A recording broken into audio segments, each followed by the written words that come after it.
The Laughing Hall. The Great Hall of Galaxis Prime Academy was full of light, sound, and pride. Tall alien students in bright robes laughed and talked loudly, their voices echoing through the high crystal ceiling. In the middle of the hall stood a girl, small, quiet, and very alone. Her name was Alara. She was the only human in the academy. She held her books close to her chest and kept her head down. "Look, it's the earthworm," one alien student whispered to his friend. They both laughed. Alara heard it but didn't react. "How does a creature from such a dirty little planet get here?" Another said, shaking his head. They mocked her every day. They laughed at her small size, her slow speech, her simple clothes. She came from Earth, a planet most aliens saw as weak behind in science and full of emotion. But Alara was used to being the outsider. She had left Earth with a dream, to learn, to prove herself, and maybe to change how the galaxy saw her people. Today was a test day. The Academy held a zero-gravity challenge in the central training dome. It was meant to test reaction time and strategy. Alara was nervous but ready. As the students floated into the dome, the instructor, a tall, silver-skinned being named Master Zol, watched with cold eyes. "Teams of 3, he said. "Survive for 10 minutes. Use your minds, your tools, not violence." Alara was left without a team again. No one ever picked her. Master Zol sighed. "Fine. Earth Girl, you go solo." Some laughed. "She'll last 1 minute." Inside the dome, she floated carefully, watching the others. The gravity was turned off. Laser walls moved slowly. Metal arms swung down from the ceiling. It was like a dance, and Alara was trying to find the rhythm. But then something changed. 2 alien students floated toward her, smiling in a strange way.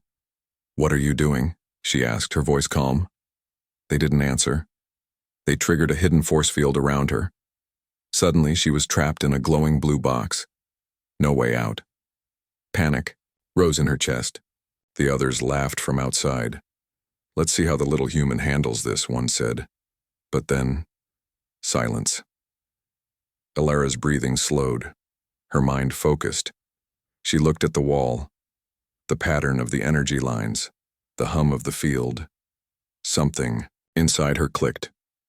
She remembered a symbol she saw once in a dream.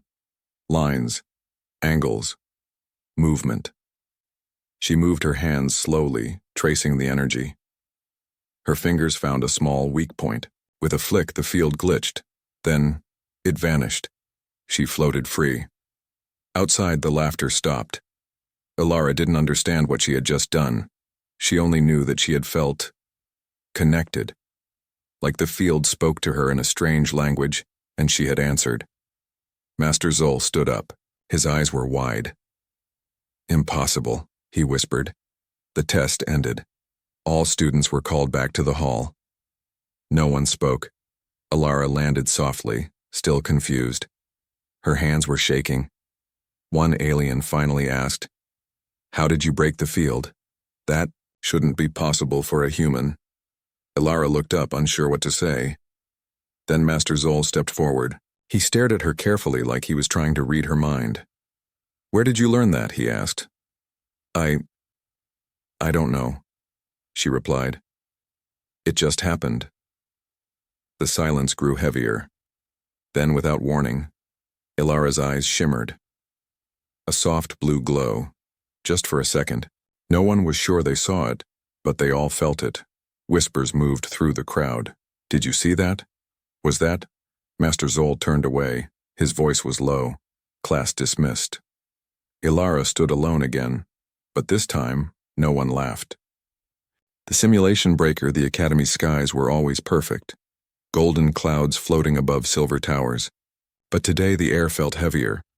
Alara sat alone in her dorm room, replaying the moment again and again. How had she broken the force field? How had she known where to touch?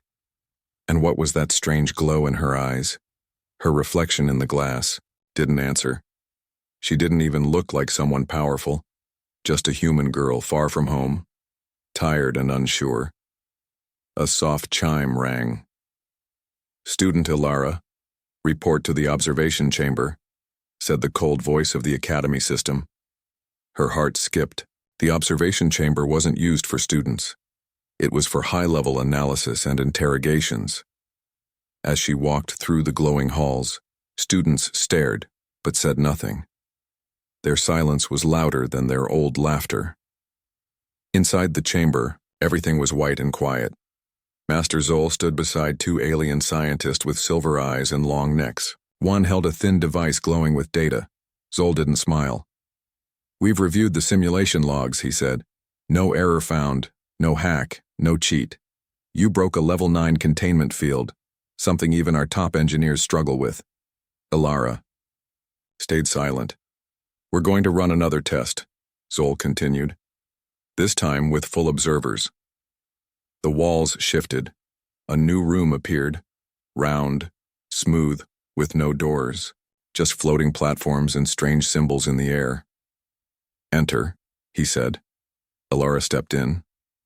The door vanished behind her. A calm voice spoke. "Test begins now." The lights dimmed.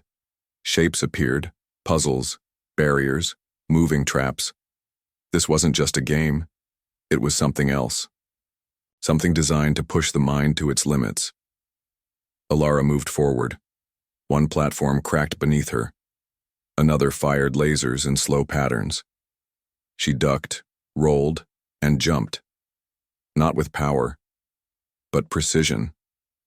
Like she could sense what was coming. A second before it happened, she reached a pillar with alien code scrolling down its sides. She touched it. The code stopped. It reformed into English. "Welcome back, Keybearer." Alara stepped back. "What?" Outside the room, the scientists stared at the screen. "The system is adapting to her," one whispered. Zol frowned. "This is not just intelligence. This is something else." Inside, Alara felt a deep hum in her chest. Like the room wasn't testing her, it was speaking to her, showing her something. In the center of the chamber, a hidden door opened. No one had ever seen it before. Alara walked through. She entered a place no student had ever reached. A silent core filled with floating data crystals. Her hand reached out without thinking. As she touched one, a vision struck her mind. A sky full of fire. A voice calling her name from beyond the stars. A mark, burned into a planet's surface, shaped like a human hand. The vision ended. Alara gasped. Outside, the room shook. Alarms rang. "Shut it down," one of the scientists yelled. "We can't," Zol replied. "She's inside the root system now." Inside, Alara stepped back. The lights returned. The door opened. Zol met her. At the entrance, his face unreadable. "You accessed something that shouldn't exist. Even we don't know what's beyond that door." Alara looked at him, her voice calm. "I didn't try. It opened for me." He stared at her for a long moment, then finally said, "Go. We'll speak again." Later that night, in the shadows of the Academy, a secret meeting took place. 9 figures sat around a round table, alien leaders, ancient and powerful. They watched Alara's test on a screen, pausing at her every move. "She is one of them," said the tall red alien with 6 eyes. "The old blood, the sleeper kind," said another. "But we removed that bloodline centuries ago." A voice growled. "Apparently not all of it." One leaned forward. "If she awakens fully, she could undo everything. Should we end it now?" the 6-eyed one asked. Silence, then one spoke. "No, watch her. Study her. The last sleeper destroyed 3 worlds. Let's not repeat that mistake." Meanwhile, Alara sat by her window looking at the stars. Something inside her had changed. She wasn't sure if it was good or bad, but one thing was clear now. She was no longer just a human girl in a strange academy. Something ancient had awakened inside her, and the galaxy had started to take notice. Origin error. The night air on Galaxis Prime was still, but inside Alara's chest a storm was growing. Sleep didn't come easily anymore. Each time she closed her eyes, a new vision came. A planet burning in silence, shadows flying across broken stars, and a voice. not in words but feelings. Wake up, daughter of the forgotten flame. She woke up gasping, cold sweat on her skin, hands trembling. It had been 3 nights in a row now. The next morning, Ilara was called to the Academy's genetic archive. She didn't know why. When she entered, the room was colder than usual. Floating screens buzzed with data she couldn't understand, but one screen showed her face. "We scanned your genetic code," said Professor Runn, an alien with thin silver tendrils on his head. "Standard procedure after a system anomaly." He didn't look at her when he spoke. "We found something strange." He pressed a key. A spiral of light spun on the screen.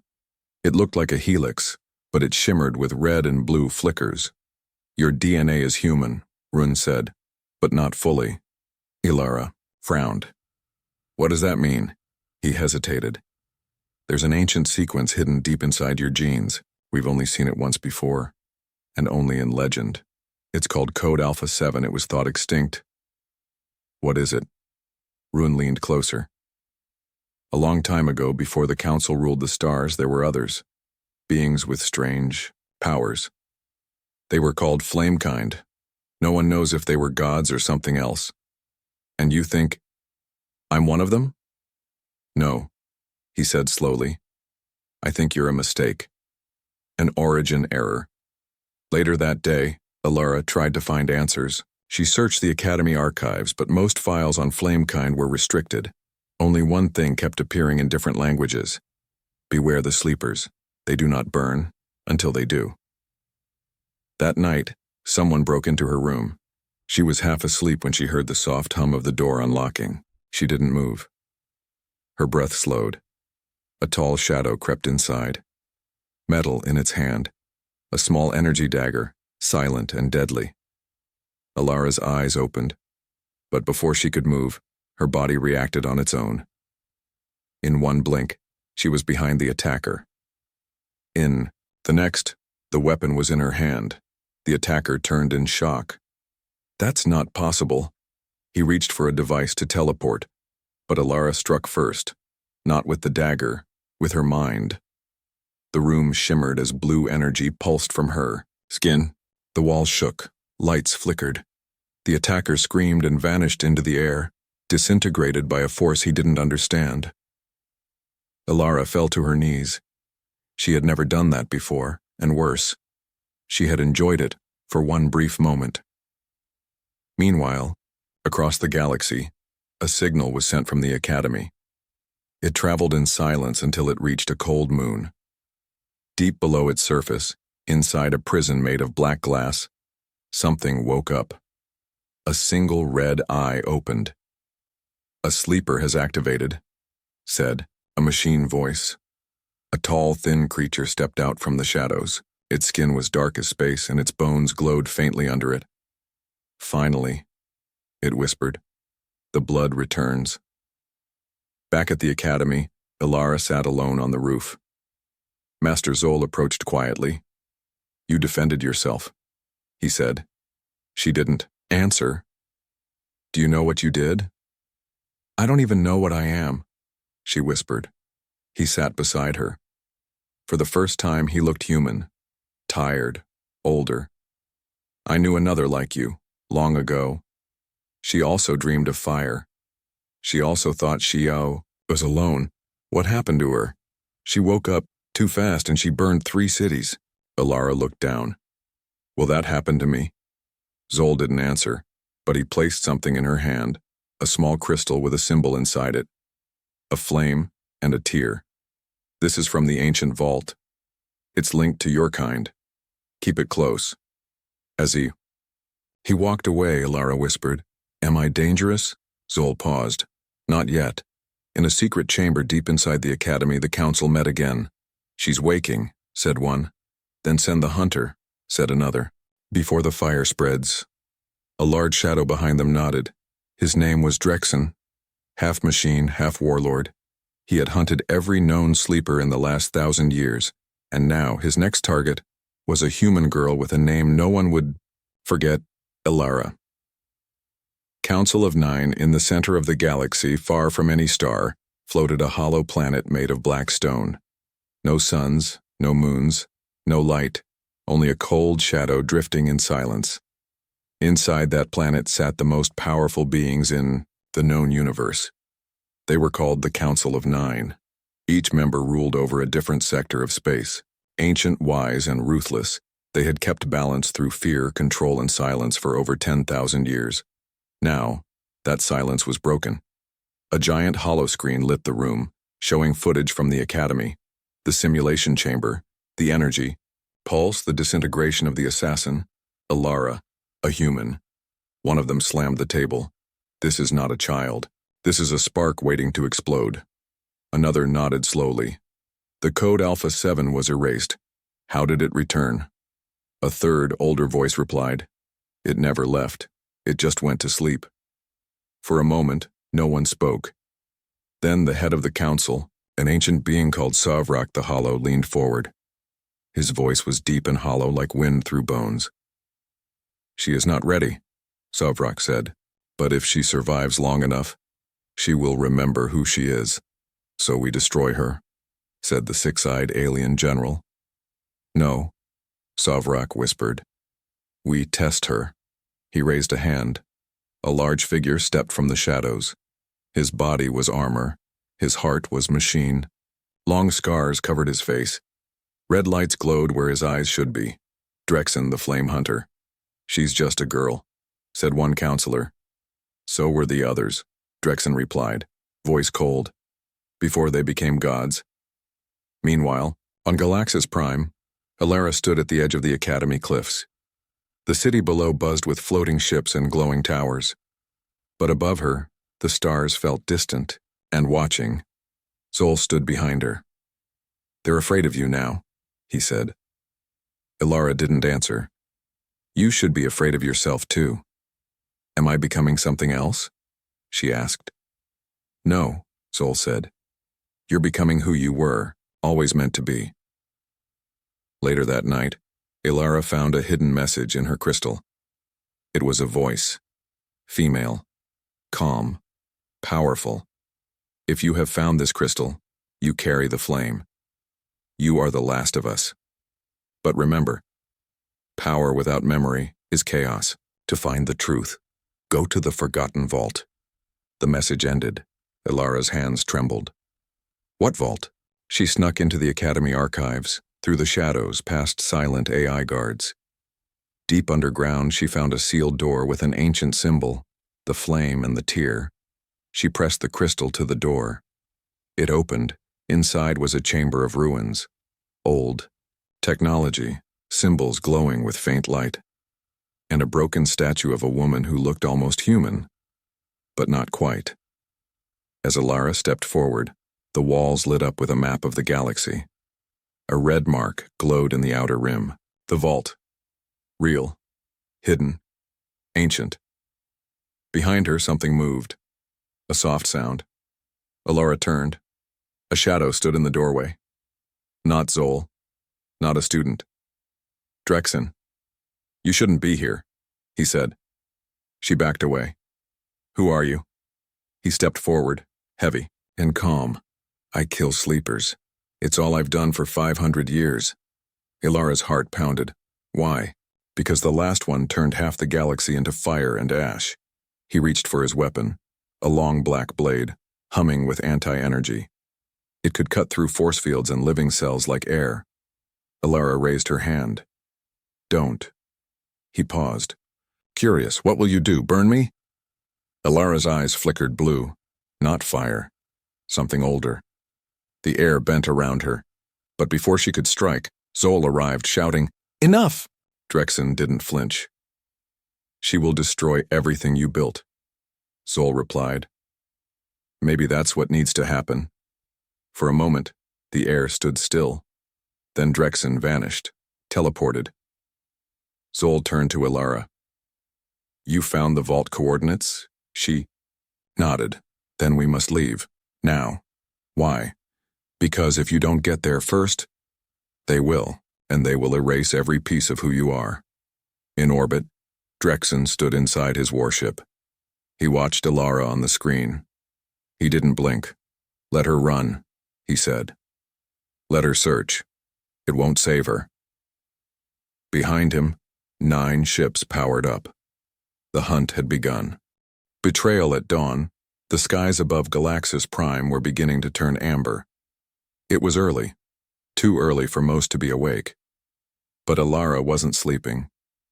She stood in the Academy's east dock, a bag slung over her shoulder, the crystal hidden in her pocket. Beside her stood Master Zol, typing coordinates into a sleek black transport ship. The vault's location had been traced, Sector 9, Outer Rim, near the ruins of a forgotten star system, a dead place no one visited. Zol handed her a small device. This will mask your energy signature. They won't be able to trace you for now. What about you? Alara asked. Zol gave a tired smile. I'll lead them somewhere else. You'll be killed. Maybe, he said, but you won't. As they prepared to board, a voice called from the shadows. Alara. She turned fast, hand near her pulse weapon. It was Kale, a young alien student, part machine, part organic, one of the few who had ever treated her with kindness.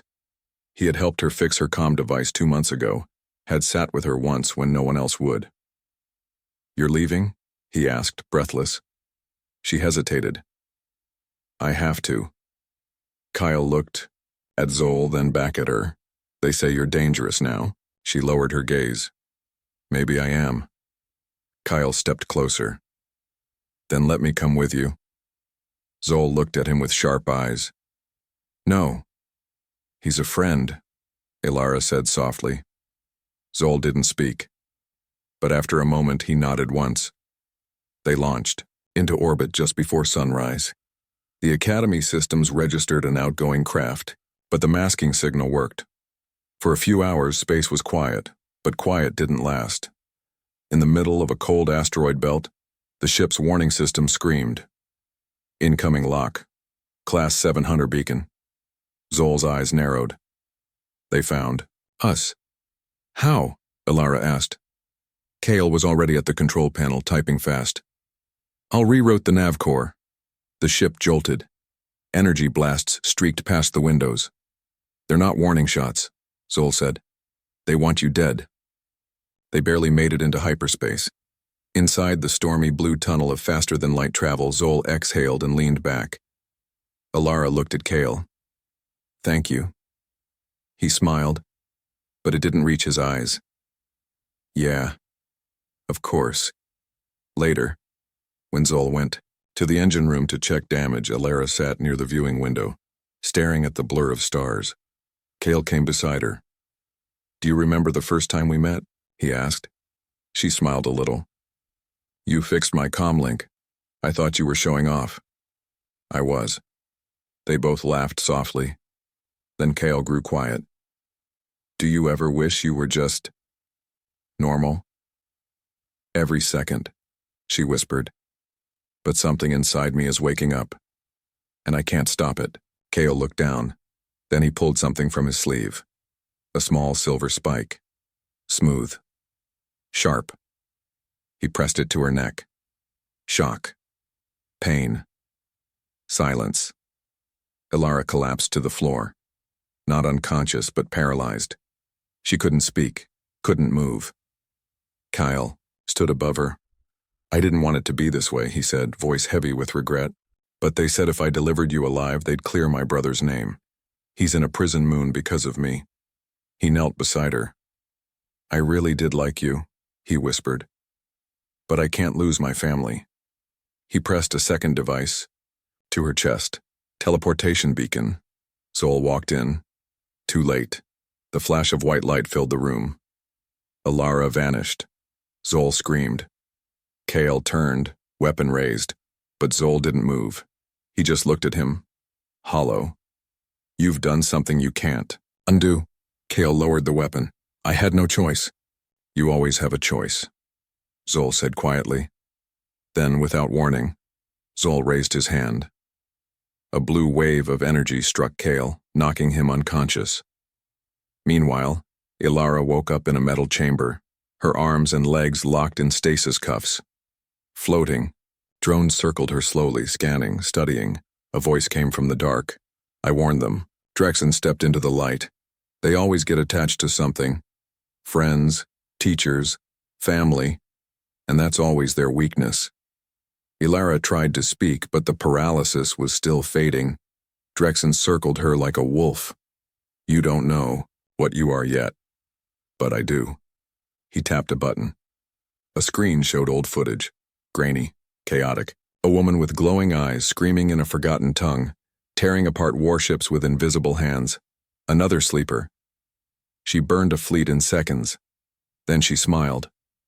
And died. Drexen leaned close. You'll do worse. Ilara's eyes flickered. Her cuffs sparked. You think you can break free? He asked, amused. You're not even awake yet. He turned to leave. We'll scan your memories, rip your code, then erase you. And if any part of the flame survives, he smiled coldly, I'll burn it out myself. But as he left, something inside Ilara changed. A whisper, then a scream.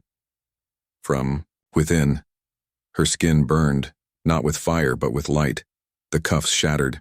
The drones melted midair. A wave of pressure exploded from her chest. Outside the chamber, alarms screamed. Containment breach. Alpha class. Containment breach. Soldiers rushed in but were thrown back without a touch.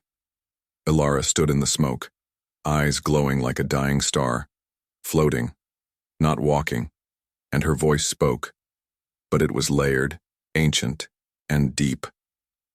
You should not have awakened me like this.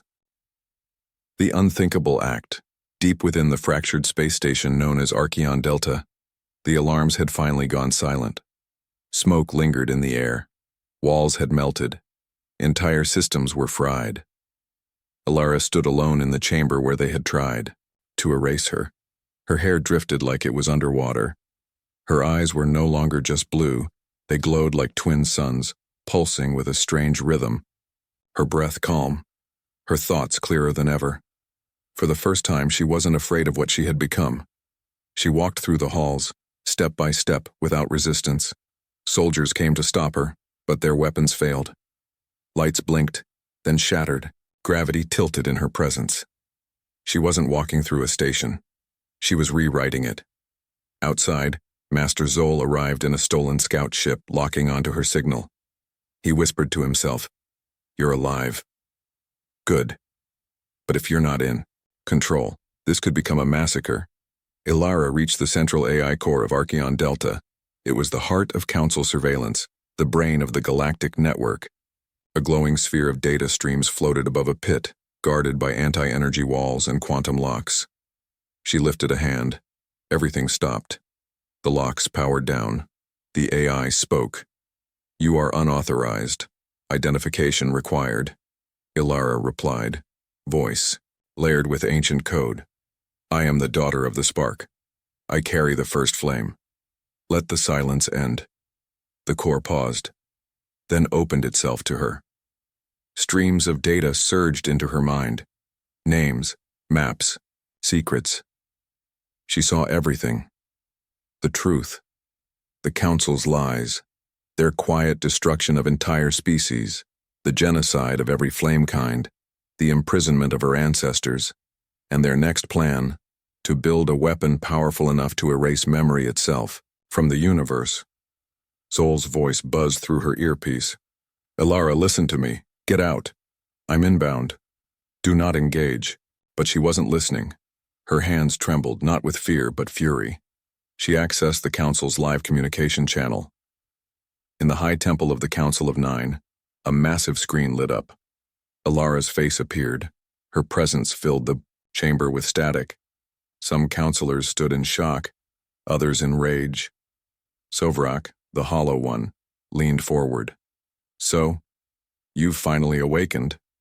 I've seen what you've done," she said. "How many you've erased.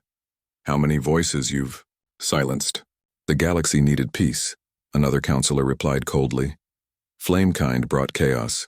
We ended it." Ilara's voice cut through the room like a blade. "You didn't end chaos. You buried hope."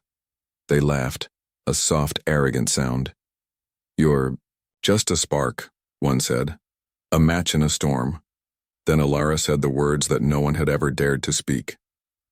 I invoke Clause 7 of the original Galactic Accord.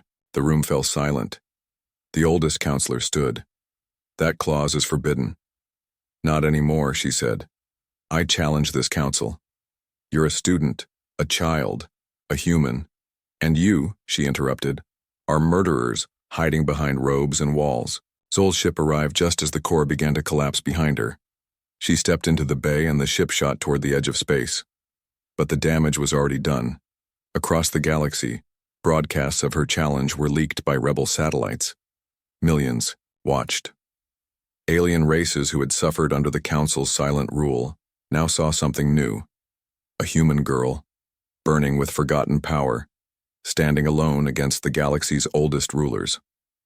In a quiet colony far from the core, an old alien elder watched the screen. His grandchildren ran to him. Is that the girl from Earth? One asked. He nodded slowly. No, he whispered. She's not from Earth anymore.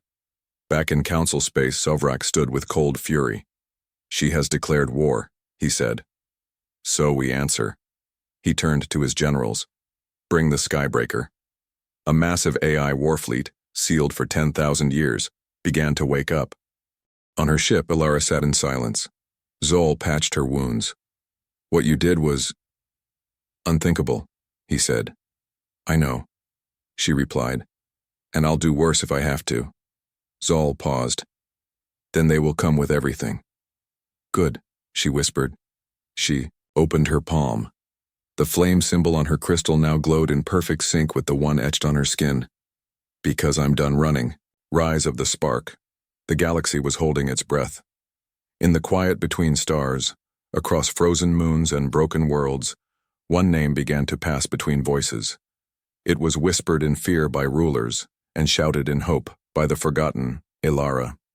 Da, girl who stood against the council, the girl who didn't burn but made others remember the fire. In the dark reaches of space, the Skybreaker fleet was preparing for launch. Thousands of AI-controlled warships, silent for 10,000 years, now glowed with ancient power. Their mission was clear. Destroy the last flame. Aboard the lead ship, Drexen tightened the armor over his scarred body. This time, he said to his crew, we don't kill her. What then? An officer asked. We break her. Memory by memory. We make her forget who she is, until there's nothing left.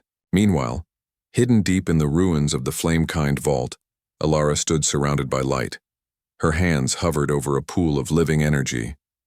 The vault had shown her everything, what her people were, what they had become, and what they could be again.